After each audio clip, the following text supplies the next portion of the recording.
Welcome to this published author's interview. My name is Kenneth Muyingo, and with me I have a special guest that I will be interviewing. First, I just want to mention, if you watch this interview and you would like to write a book yourself to become an author, there's a link with the interview for you to join the group, become an author and write your first book, to connect with like-minded people who are doing the same.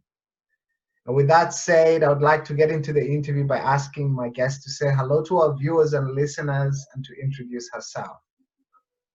Hi, thank you for having me. My name is Dr. Dawn Menge. I have a series. It's called Queen Vernita's Visitors, and it's based on the days of the week, the months of the years, and the seasons. And the queen travels around her kingdom and sees different areas. And it goes all, this is pre-K, it goes all the way up to 6th grade, and there's 10 in the series. And the series has won 41 awards right now, as of yet. I have 2 more in process that I'm writing.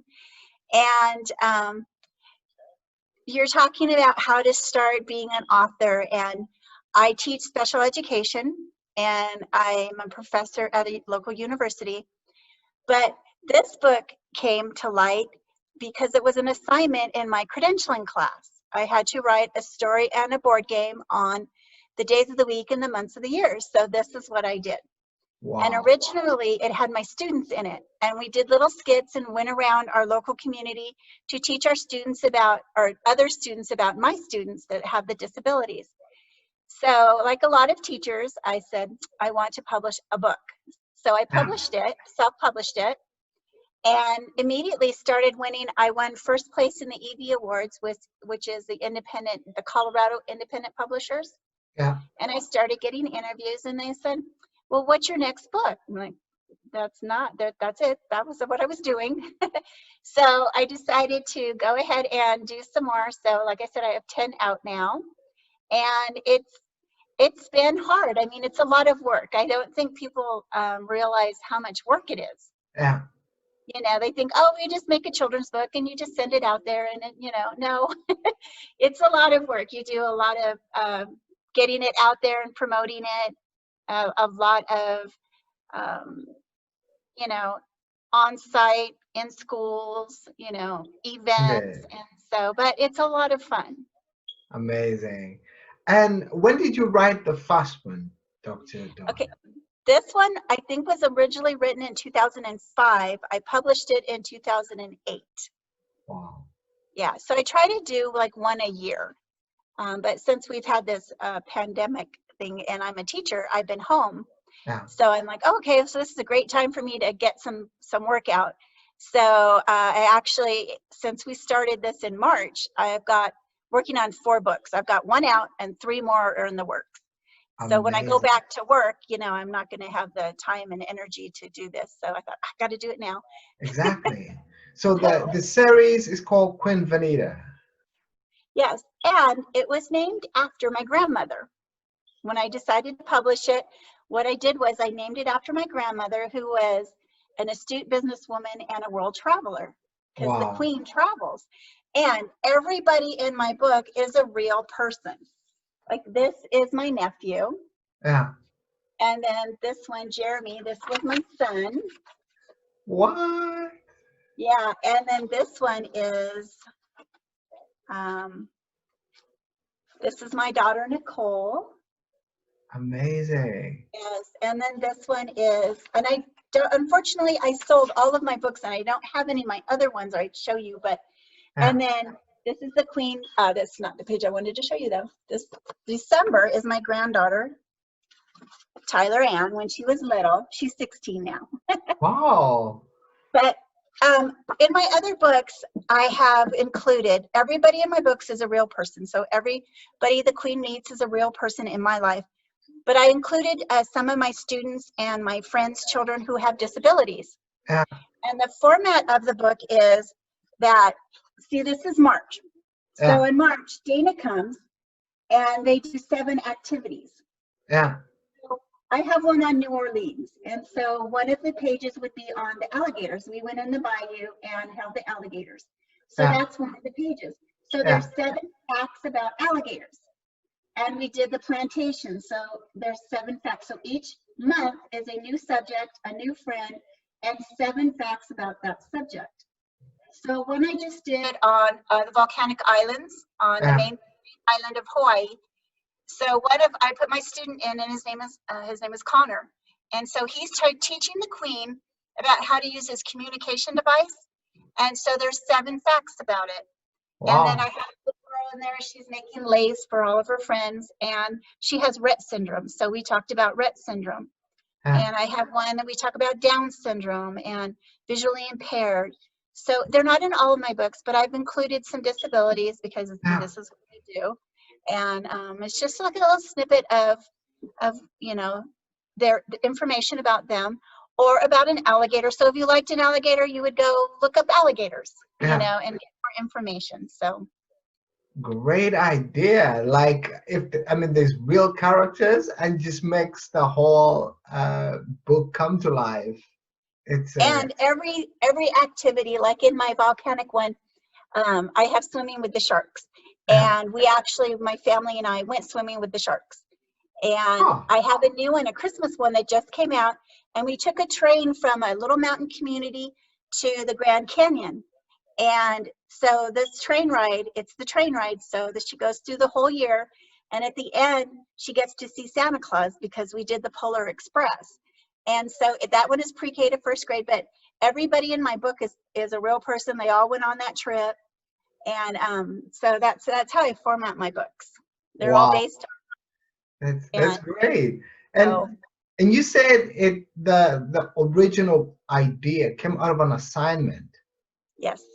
I'm curious. Most people have assignments but they never turn into books. What inspired you? The assignment was, and I don't know why she had us do this, but I was getting my credential for moderate to severe disabilities, and her assignment was to write a book, a math book. I don't know why she had all the students do that, but I did, and this is what has come of it. And now I'm actually a professor at that college.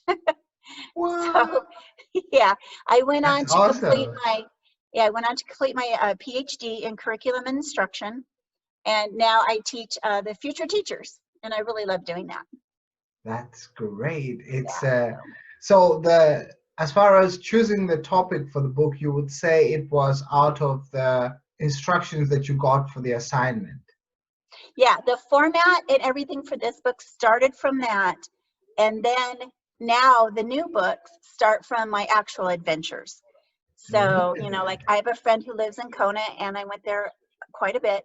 And so I wrote 2 books on Kona. I went to New Orleans and went in the bayou. So I have a book on New Orleans. I have one on Alaska. My brother is an astronomer at Jet Propulsion Laboratory. So he helps me write a book about astronomy. There's one on Baja, Mexico. I just did the train one. I have one. We take yearly camping trips on the coast, on the beach, and my illustrator's just finishing that one. It's pre-K to 1st grade. And I also spent a lot of time at a beautiful bed and breakfast in Tucson, Arizona. And a friend of mine he loves the desert, so he's the expert on the desert. So we just finished writing it. It's on Tucson, and it's called Queen Vernita Visits the Land of Little Rain. And so she'll start the illustrations for that one. So we just went to the Grand Canyon. There was 20 some of us, and so of course I'm going to write a book about that.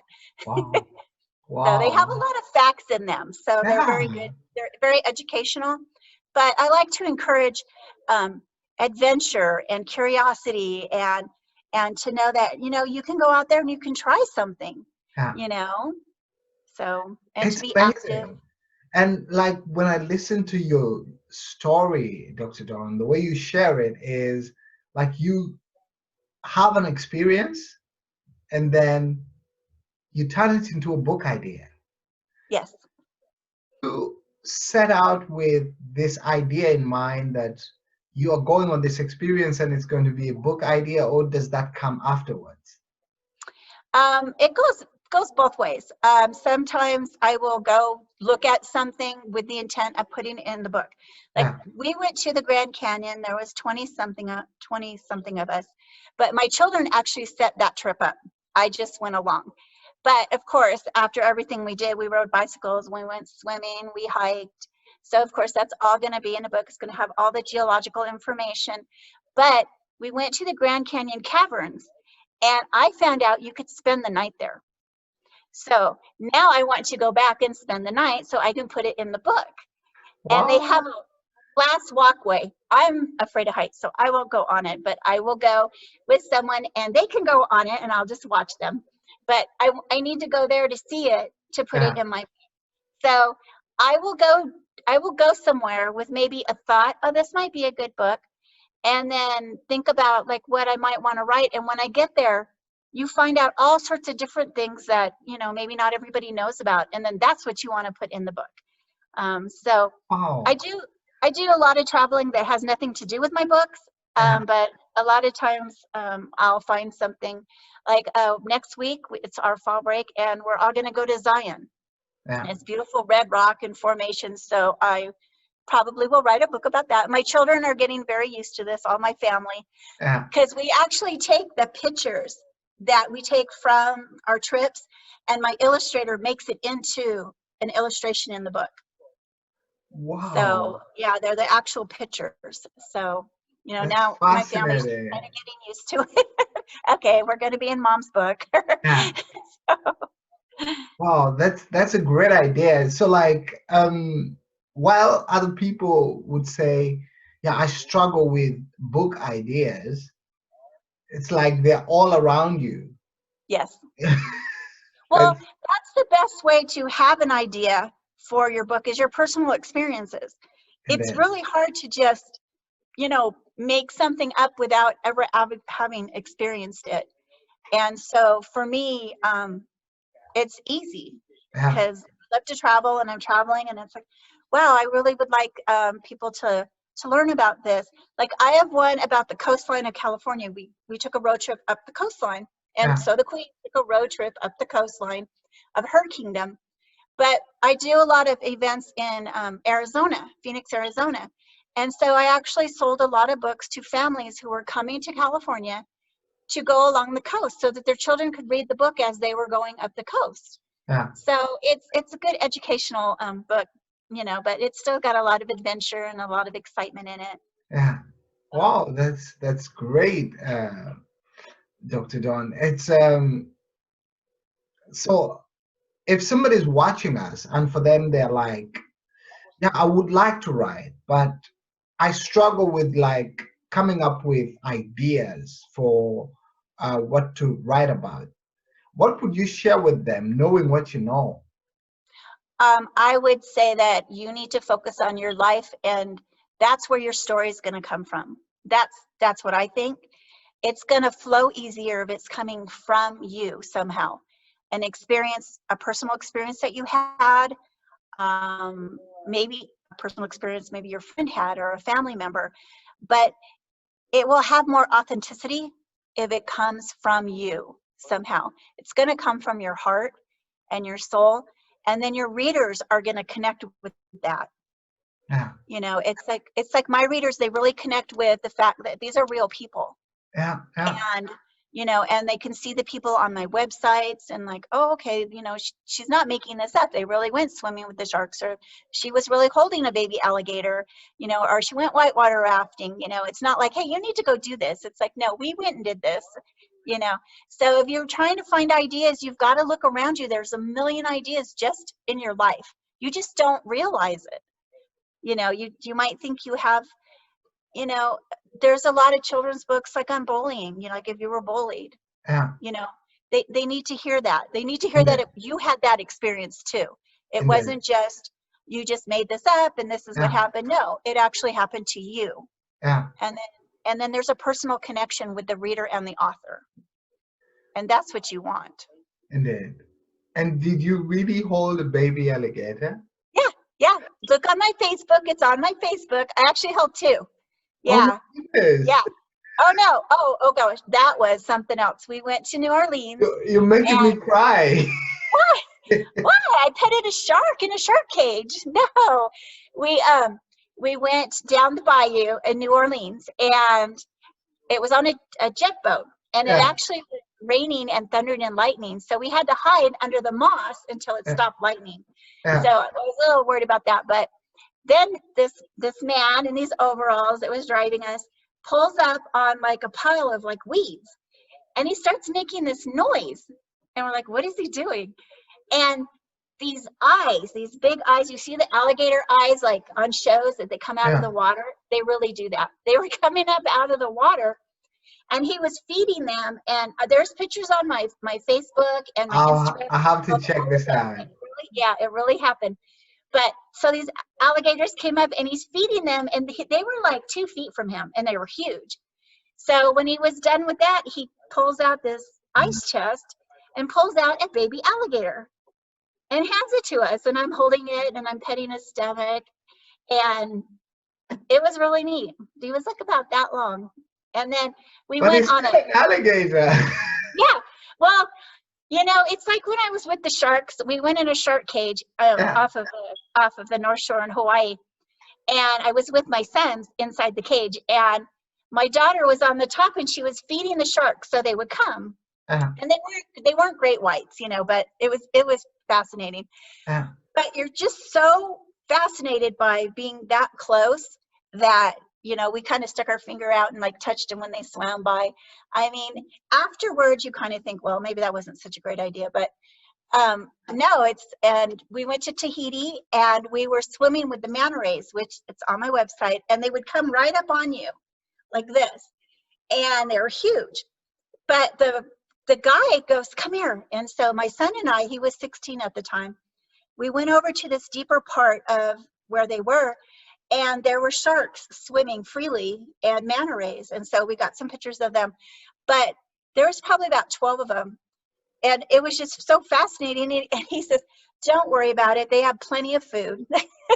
So afterwards I thought, oh, okay. But during it was just really fascinating. You're just like, oh my gosh, all this, you know, all this wildlife that you don't get to see. So yeah. So everything in my books I have actually done.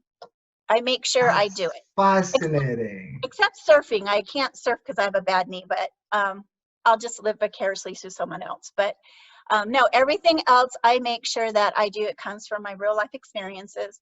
And so that's what I'm saying. If someone wants to write a book and they can't think of anything, think about your life. You might think it's mundane or nobody's going to be interested in that, but they're interested in something they can connect with. So if you've had an experience that someone else might have had and they need to hear it, they will like your book, they will like you, they will follow you, they will be interested in your next book. Amazing. So. and like 10 books, Dr. Dawn, that's quite an achievement. Do you consider yourself as a naturally talented writer, or would you say that writing is a skill you've developed over time? I know that my stories have changed over the course of it. They've become more they've become more personal. When they first started, I just had an illustrator, and I have an illustration right here. Sorry. It's like, I wish I could show you, but I actually have them. This is my new book. Okay, this is the one on the beach I was telling you about. Wow. Okay, so this was she was my OT therapist from Maine, so she was staying with me for a little while. This is my grandson.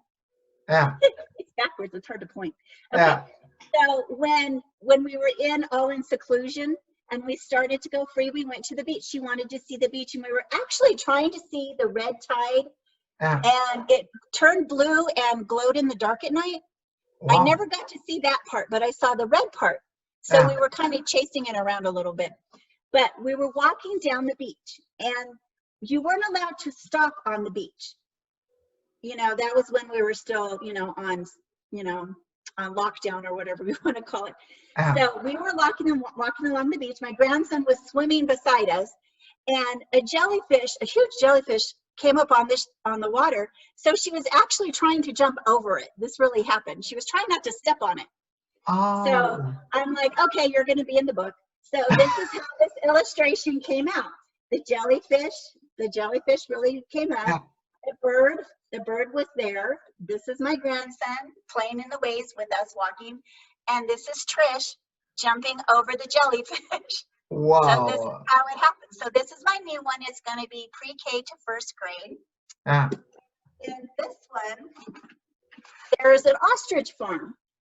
So we went to visit the ostrich farm. And so here, these are my friend's grandchildren feeding the ostrich. wow. So that's how we got that page. And then of course, you can't go to the beach without making sandcastles. And all of these people in this picture, they're all real people. I All see. real people. And then this, I was not doing this, but they were hang gliding Ah, on the beach by us. And let's see, what else do we have?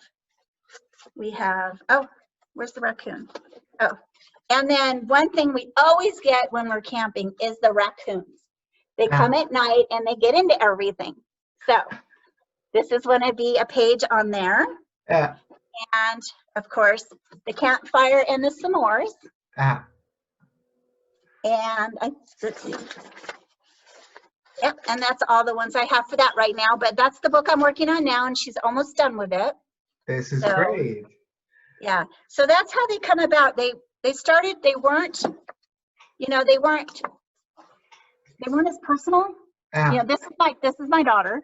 ah, And actually, what happened was I had France contact me a few years ago, and they were considering my books because they were learning English. ah, But they said, because this is a great picture for, and this is something children's authors need to think about. ah, So this is a great illustration for pre-K to first grade, for the younger ones. Okay, but as they got higher, 5th and 6th grade, and there was a lot more content, this didn't fit with it. So this is why I got a new illustrator, and then this is why we started with this. So it goes better with the higher content. indeed. And it's a lot more personal. So now people know that these people are real people. And the pictures beside them are beside them, like on my Facebook and stuff. I post them, the illustration, and then the actual people. So Wow, that's fascinating, Dr. Dawn. yeah. And I mean, 10 books. I'm curious because you mentioned that it all started with an assignment. Mm-hmm. And then out of that assignment, that first book came out, and then here we are 10 books later. Yeah. Something must have happened. I'm curious. What would you tell me is the one thing that has happened to you personally that has had the greatest impact on you? That kept me writing more books? Yeah. Well, I started getting awards, and I started getting interviews, and I started getting people asking for the books, and asking me what's next. And I don't know. So and I have a lot of friends that really helped me brainstorm like what I should do next. And so it's been, it's been over 10 years since I started this, and now it's just really I've really expanded my author journey, and that's something that I suggest for everybody. I started joining organizations. I joined the Society of Children's Book Writers and Illustrators, and they were wonderful. I went to their conferences, and I went to their breakout sessions, and I learned a lot from people who were New York Times bestselling authors, or people who hadn't even started writing yet or publishing yet. And I had lunch next to famous authors, and it's like, wow, and they're so nice. That's what I love. They're so nice. And I also joined the United States Board on Books for Young Children. I went to their conferences in New York City, and they're international. And so because I teach special ed, I got on their committee to help pick books for outstanding books for or about people with disabilities. And so I've been on that committee for about 5 years now. I do a lot of work with Story Monster magazine. All my books are Story Monster approved, and it's a children's magazine out of Tucson. Or not Tucson, I'm sorry, out of Phoenix.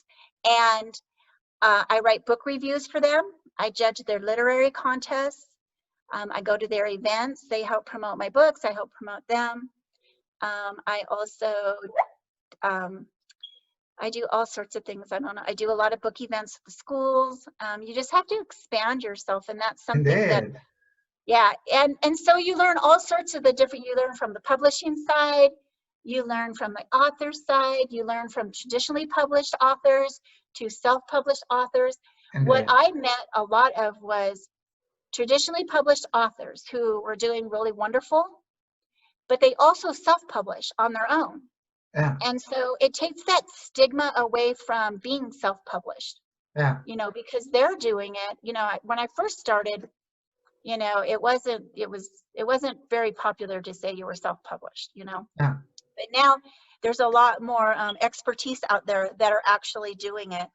Indeed. And the one thing about the events, and I'm sure that the SCBWI is international too, but they'll get up there, they'll get up on stage, they're speakers, and you know, they've sold millions of books, but they'll tell you how they started, Yeah. how many times they've been rejected, Yeah. how many times they had to start over. And that's really good to hear, that it didn't just come to them, you know, Indeed. overnight. You Yeah. know, they have to, you know, they had to work too. They had to get past the rejections and the criticisms and the, you know, and so that's something that new authors need. You kind of have to have a thick skin and take some of the criticism as that, okay, you really need to change that. And some of it might not pertain to you at all. And so don't Yeah. let it discourage you or take it too much to heart. Amazing. Thank you so much, Dr. Dunn. This is great value here. You are an educator. I'm so glad we did this. This is what I do. I can't help it. Yeah. Yeah, it just flows out of you like water, and it's great. Oh, thank you. And so you told us about the books that you're working on, the one that is coming up. This was very inspiring and very I hope so. enlightening as far as your journey is concerned. Where can people buy your books? I'm published through Rushmore Press. I have a website, Dr. Dawn Menge, and there's links. They're on Amazon. They're on Barnes & Noble. You can just Google my name and it comes up. I have a Facebook, Dawn Menge 1. I have an Instagram, Dawn Menge, and I have a Twitter, Queen Vernita. Very And nice. so, yeah, you can find me just about anywhere. But another thing that, if we have a few minutes, is Yeah. the awards. Some people aren't too keen on the awards. My books, I think I'm on 41 now, but by doing the awards, you're meeting more people that Yeah. are published, that are successful, that are out there to make an impact on people, not Indeed. just, you know, write a book. And so you're going to get more quality writers to work with and collaborate with and to learn from. You kind Indeed. of have to be careful who you're talking to. Sometimes people will say that they have these accomplishments and they don't. I ran Yeah. into that. And so you just be careful who you're taking advice from. Indeed. But the one thing I just did, which is really exciting, is because my books have disabilities in them, and on Facebook, I get a lot of good information from the author groups on Facebook. Yeah. And there's a Conquering Disabilities with Film Festival. Yeah. And so they were looking for entrants, and I said, well, can I enter my books because they have disabilities? I teach disabilities. And she said, yeah. So I started getting into the film festivals, and I do not write, you know, for film, but I do have some book trailers and things like that. So I started entering them, and I just won Beyond the Curve as a finalist for my book trailer. And that was based out of France. And then for the Conquering Disabilities, I won a champion award for my series, and one of my book trailers won an award. And then I was in the Action on Film and also Hollywood Dreams. And because of the pandemic, the festival was canceled, so I won't know what I won until next summer. But now through them, I have met some amazing people, and they're doing Yeah. the stuff. They're out there and they're getting their movies out and their books out, and it's just like, wow. So you just have to get out there and don't be afraid. And most people who are authentic are going to help you. They're going to encourage you. They're going to support you. If you go out there and you start finding someone who's kind of critical and kind of competing with you, you need to stay away from them. Uh-huh. Because I've only found that in one situation, and it wasn't a good situation, but most authors want to help other authors. Indeed. So yeah, they want to help you, they want to promote you, you know, because it helps them too, you know. Most So, definitely. you Well, know, thank you so much. This that's is my great. advice. I'm just curious, is there anything else you'd like to share before we finish the interview? Just, you know what, if it's in your heart, write it down. Write it down, get it out there. Don't, this is one advice that they give you when they start the conferences for the SCBWI. You are not in this to become rich. So if you're in this, whatever you're writing, to just become rich, you're doing it for the wrong reason. You need to be doing it to put a message out of some kind, whatever it is. Mine's education, mine's curiosity, mine's adventure, mine's getting out in the world, you know, exposing people to things like, did you know you could hold a baby alligator? See, you No, didn't know that. no, You I know, have you didn't. swam with a shark? No. Oh, So, you know, whitewater rafted in Acapulco, or went snorkeling in Alaska in a dry suit, you know. no. So, you know, we all have experiences. We all have things something we need to tell the world if that's what you want to do, but you need to make it come from your heart. Wow, thank you so much, Dr. Don. This was great. Oh, thank And, you. and I will sure be keeping in touch with you. Oh, yeah. Check out my sites and let me know what you think. Awesome. Hey,